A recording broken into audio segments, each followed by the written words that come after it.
관세음보살 시청자 여러분 반갑습니다. 먼저 제가 만든 한자성어를 뜻풀이 위주로 잠시 사색해 보겠습니다. 나쁜 구업은 모든 것을 잃는다. 따라해 보십시오. 나쁜 구업은 모든 것을 잃는다. 한문은 간단합니다. 구업실총이라 그랬어요. 음미해 보시길 바랍니다. 오늘은 발보리심 진언을 3번 외우겠습니다. 오모지짓다 못다 바나야미, 오모지짓다 못다 바나야미, 오모지짓다 못다 바나야미. 오늘 모일 생활 법문의 주제는 한자성어와 비슷한 내용입니다. 사람은 입에 도끼를 물고 태어난다. 구업에 대해서 말씀을 드리려고 합니다.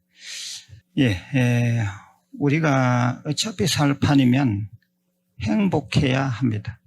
그래서 제가 일찍이 행복하기 위한 12가지 문을 세운 바가 있습니다.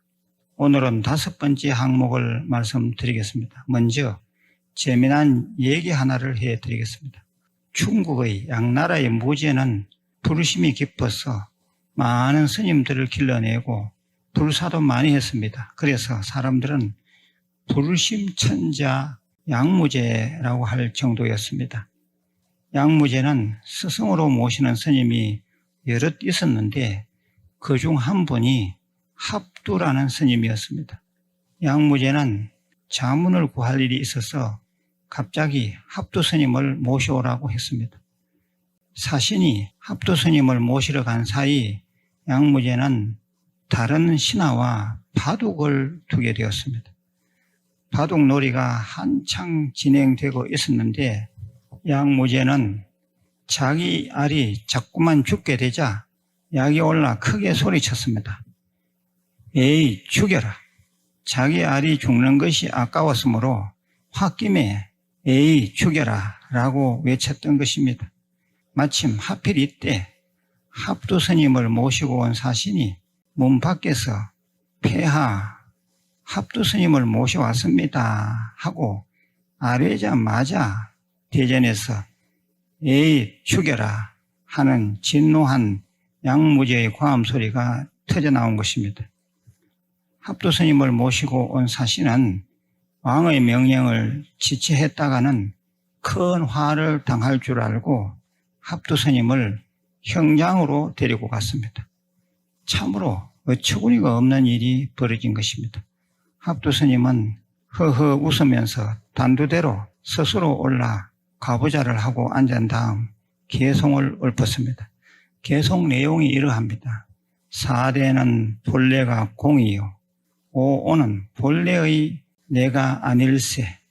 머리를 들어 봄바람에 나아가니 칼로 봄바람을 베는 것 같도다. 제가 한문 원문을 개송으로 한번 읊어보겠습니다. 사대 본래 공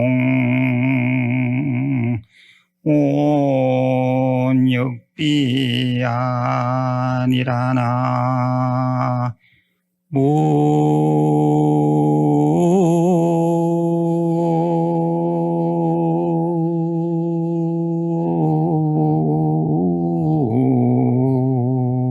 아미 타불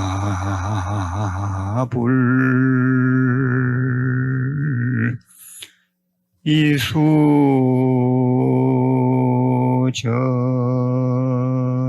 춘풍하니 유여단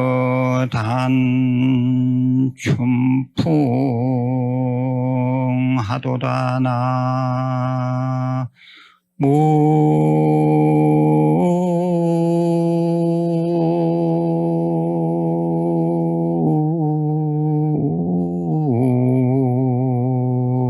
아미 타불.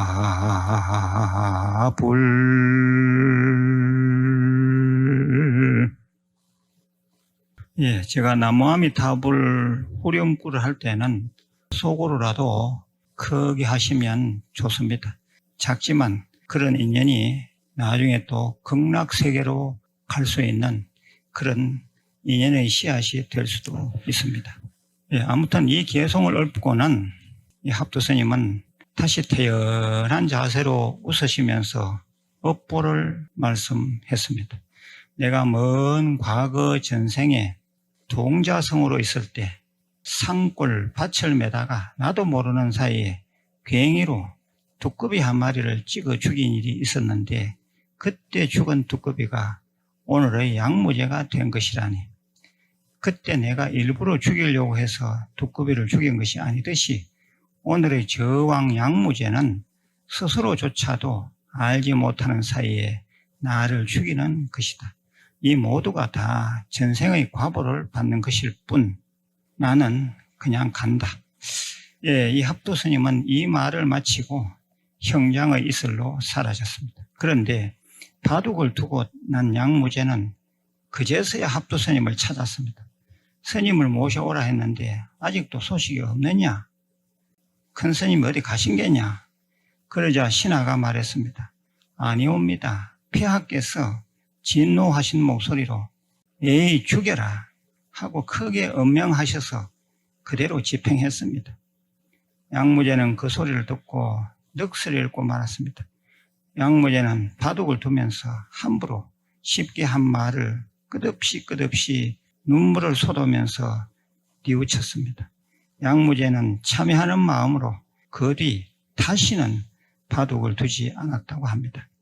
시청자 여러분, 좀 과장된 얘기인 것 같지만 전해오는 실화입니다. 예, 잘 한번 생각해 보시길 바랍니다. 이제 드디어 오늘의 본론에 들어가겠습니다. 오늘 행복인생 12문의 본 주제는 말을 조심하지 않으면 화평할 수 없다입니다. 한번 따라해 보십시오. 말을 조심하지 않으면 화평할 수 없다. 한문으로는 불신사 무의화입니다. 자막을 좀 잘 보십시오. 불신사 무의화. 예, 여기서 화평하지 않는다는 뜻은 무엇일까요? 아까 그랬죠. 말을 조심하지 않으면 화평할 수 없다. 화평하지 않는다는 뜻은 무엇일까? 마음의 평화가 깨진다는 것입니다. 둘째는 서로의 의리가 상하는 것입니다. 셋째는 싸움판이 되는 것입니다. 넷째는 관계가 끊어지는 것입니다. 다섯째는 분위기가 깨지는 것입니다. 여섯째는 후회 막급의 불상사가 일어나는 것입니다. 일곱째는 스스로 왕따가 될 수 있는 것입니다. 예, 이러한 일들이 말을 조심하지 않아서 일어나는 경우가 많습니다.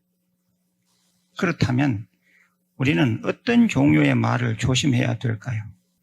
첫째는 생각 없이 함부로 내뱉는 말입니다. 조심해야 합니다. 둘째는 노출하고 싶지 않은 남의 비밀을 다른 사람에게 전달하는 말입니다. 조심해야 됩니다. 셋째는 그 사람이 없는 데서 마구 험담하는 말입니다. 조심해야 합니다. 넷째는 터무니없이 원망하거나 비방하는 말입니다. 조심해야 합니다. 다섯째는 교묘하게 이간질, 고자질하는 말입니다. 조심해야 합니다. 여섯째는 버릇없이 무리하게 말하는 것입니다. 조심해야 합니다. 일곱째는 상대를 무시해서 말하는 것입니다. 조심해야 됩니다. 여덟 번째는 술 마시고 횡설수설하는 말입니다. 조심해야 합니다. 아홉째는 감정적으로 하는 말입니다. 예, 조심해야 합니다. 열 번째는 시기 질투심으로 하는 말입니다. 예, 조심해야 됩니다.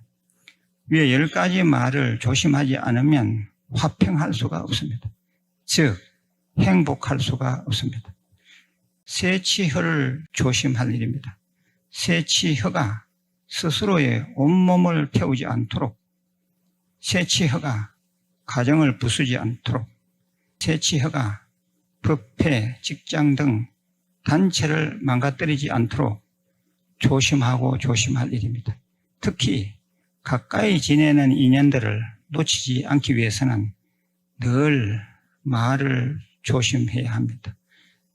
그래서 제가 처음 주제 말씀을 잡기로 사람은 입에 도끼를 물고 태어난다, 이렇게 잡았습니다. 아무튼 우리는 늘 구업을 조심해야 합니다. 그렇지 않으면 모든 것을 다 잃는 수도 있습니다. 오늘 생활 본문도 아주 중요했습니다. 구독 권선해 주시고 주위에 공유해 주시면 감사하겠습니다. 좋아요도 눌러주시고 댓글 작업에도 참여해 주시면 부처님 정법을 포교하는 큰 공덕행위 될 것입니다. 내일 다시 뵙겠습니다. 관세음보살